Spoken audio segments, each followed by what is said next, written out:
Welcome to this retrospective / review for the game Lords of Thunder, which originally came out in 1993 on the Turbografx-16 CD or the PC Engine CD, depending on what area of the world you lived in and where it was available.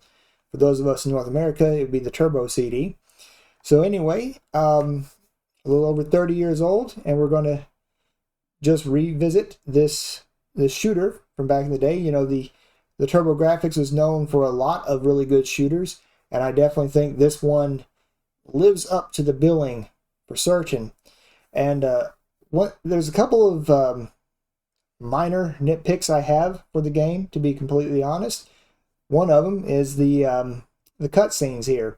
So at the time, I feel like these cutscenes were a neat way of showing off the CD technology that the system had, but at the end of the day, I feel like the cutscenes themselves they're kind of pretty, they're kind of neat in that old 90s anime type of way, and the same for Gate of Thunder. But at the same token, they don't really add a lot substantially to the story of the game, at least in my personal opinion. It's just mostly a lot of headshots. Oh, speaking of which, a lot of headshots and dramatic poses and things of that nature, rather than an actual something major happening in the story.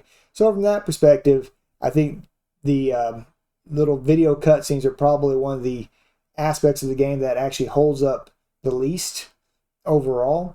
But outside of that, the game itself is a pretty substantial improvement over its predecessor, Gate of Thunder, in just about every possible category you can think of.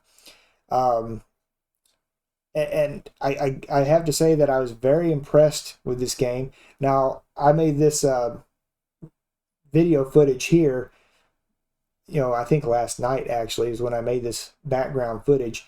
And then before I did the video, I wanted to play with some of the different armors in the game so that I could actually sit here and give you a more accurate representation of the game itself. And so I think I can do that now, because I've basically tried out every armor in the game. And now originally, for this playthrough and everything, I basically used RetroArch and the Beetle PCE core on that emulator so that I could get achievements via the retroachievements.org website, which is a really good way of playing these older games, and something I definitely highly recommend if you're looking and playing a lot of these 16-bit or even 32-bit games at this point. I think it's a good way of playing some of these retro games. It gives you a little bit more of an incentive to play, at least in my opinion. If you don't care about achievements, then play it however you want to play it. Having said that, however, it's not like you can currently in 2024 buy this game digitally or otherwise, other than secondhand market. It did come out on the TurboGrafx Mini that was released quite a few years ago, so technically around that time period you would have been able to get it. But I mean, I think finding those now is pretty hard to do, so your chances of finding one is going to be like finding an actual copy of the game itself on the secondhand market. It might be cheaper than buying this game on the secondhand market, but it's still going to be something that you'd have to get on the secondhand market. So no way of digitally getting it. Me personally, I got it on the Wii U eShop channel before, or not channel, the Wii U eShop. The Wii Shop channel was something that was specific to the Wii.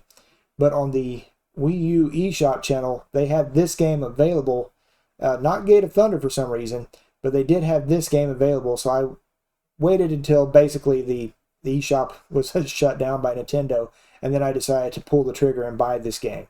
So other than that, hopefully Konami will release it again in digital form. I don't want to say Konami is really bad about doing that. They have released quite a few collections on Steam and other platforms for these retro games. So there's a chance that they will be able to release this game, but it's not something I would hold my breath on if you were looking at playing the game anytime soon. I would just, go about getting it in a different manner, personally. But anyway, as far as this game is concerned, like I said, in just about every conceivable manner, it's an improvement over Gates of Thunder. I think from graphically speaking, the game itself is much better than Gates of Thunder. And I don't mean that as a knock on Gate of Thunder, because Gate of Thunder did look good, but it was also based in space. So there's a lot of times you would take on a boss and there'd be nothing but a black background, for instance. Whereas in this game, you always have something going on in the background. There's something colorful or just better detailed backgrounds. And I feel like the graphics themselves, even for the stuff actually happening in the foreground, as it were, is actually better than in Gate of Thunder as well. So graphically, I think it's a pretty substantial improvement over Gate of Thunder, and definitely takes advantage of the extra processing power, color, and all that other stuff that the CD unit had on display. So definitely a very good piece of work from the company behind this, or the developers behind this, I should say,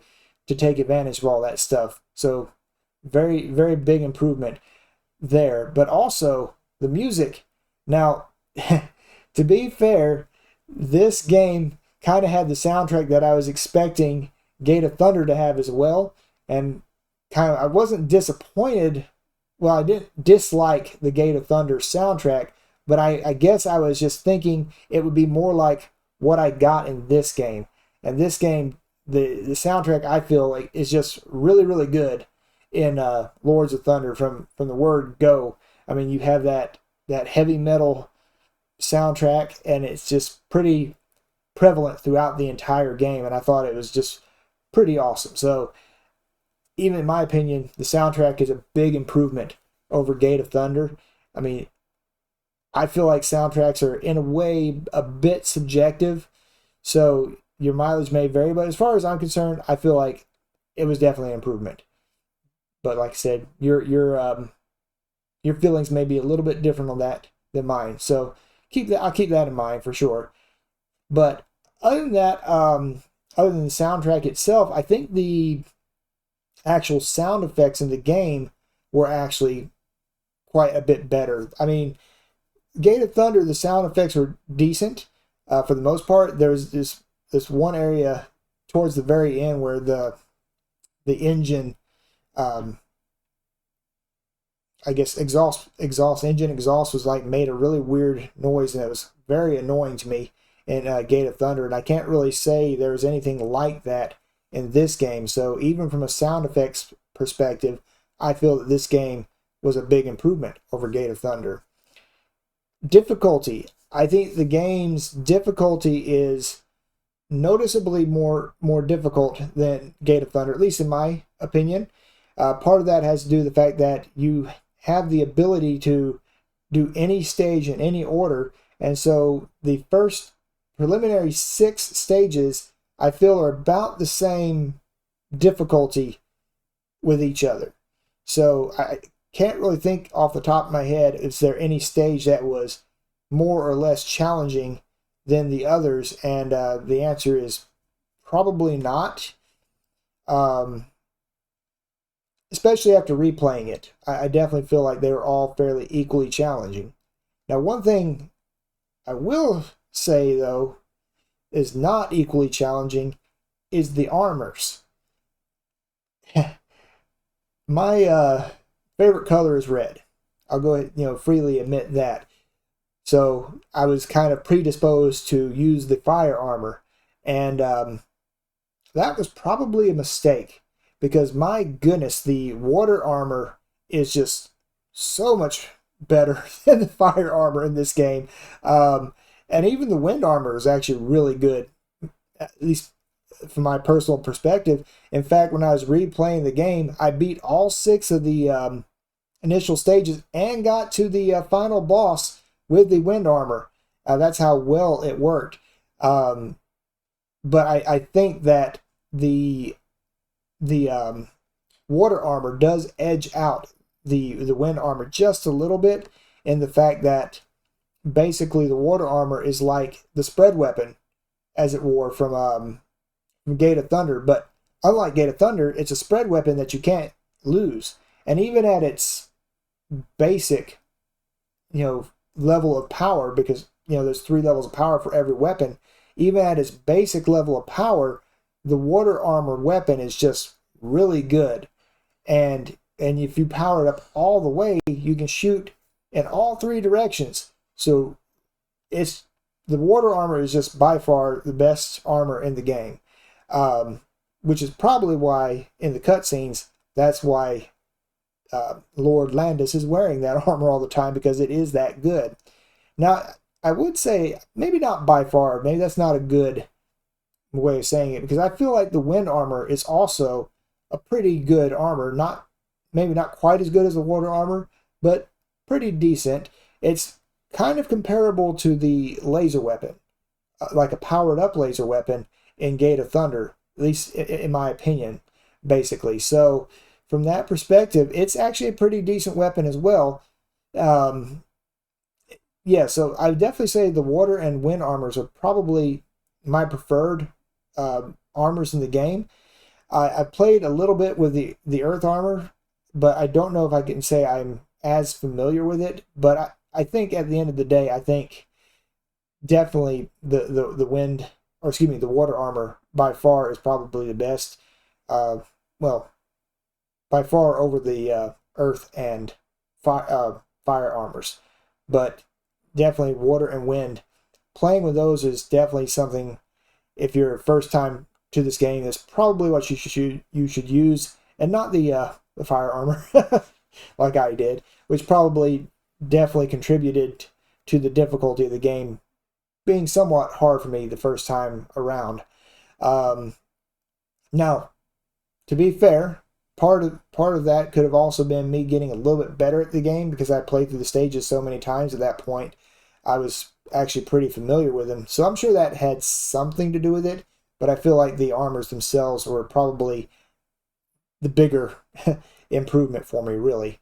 Now, one thing I will say that this game doesn't do as well as Gate of Thunder is the fact that you don't have the ability to turn around and shoot behind you like you did in Gate of Thunder. Gate of Thunder, if you had the satellites. So you can just double tap the fire button to swap the direction that the satellites were using in Gate of Thunder, and that functionality unfortunately wasn't here in this game.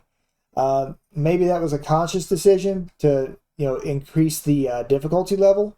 I'm not entirely certain, but it's definitely something I felt pretty acutely was missing from this game that I feel like Gate of Thunder definitely did a better job of. Other than that, I think this game has just a much bigger, more massive replayability aspect to it, even over Gate of Thunder, which has a pretty decent replayability. But this game definitely, with the 4 different types of armor, and if you play it with all the achievements on retro achievements, the replayability is very high. And you can actually get quite a few hours of playtime doing that. At least I have so far. So definitely it improves in that area as well. So yeah, overall, I'd say just about every area, this game is a big improvement. The store is a very interesting aspect. I felt like there is a fine balance between buying stuff and saving your money for later in the game, and it adds another aspect or strategy to the game for you that I felt that obviously was not in Gate of Thunder. So definitely a very interesting aspect that I feel is very good for sure. So as far as this game's concerned, I think as far as shooters go, this is probably one of the better shooters I've probably played, in my opinion.